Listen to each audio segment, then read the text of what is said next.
سر لومبه خو تاسو ته بونیر د براتک مې خوش آمدید وایو بخیر علی استلمه شي دا راته وینن چې دا کم کامیاب کنونشن وشو په دې حواله باندې به تاسو ته صورت دي سر ډیره مهرباني تاسو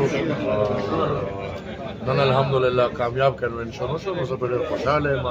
بلکې زه نه ټول ملګري ډېر خوشحاله دي ټوله پارټي به ډېره خوشحاله وي او دا هغه کړی دي چې انشاءالله موږ به روان مقابلې ته جوړوي امید د ربه دی چې آغاز یې داسې نو انجام به ډېر ښه جی څنګه چې نور خلکو وایي چې استقبال خان خفه دی او یې به نه وي څه وایي په دې حواله باندې نن په جلسه کې موجود و عوامي نیشنل پارټي ټوله یو ده جی او الحمدلله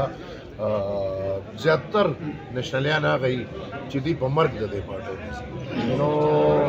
زیاتر هغه دي چې په مرګ به د دې پارټۍ راځي نور الله د خیر کړي استقبال خان زموږ ملګری دی او دې تاسو نه مو کته جلسه کې دي سبا به مې دا ټول دي پر روان او څه غنئ چې الیکشن په مقرره وخت باندې وشي کو به نشي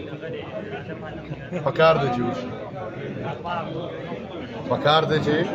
په 8 فروری الیکشن وشي خواهش میں دادے فکر میں امدادے سوچ میں امدادے نور اللہ دا خیر دا پچھلے تارونوں کے بعد اللہ کارونوں کے بڑے اللہ سے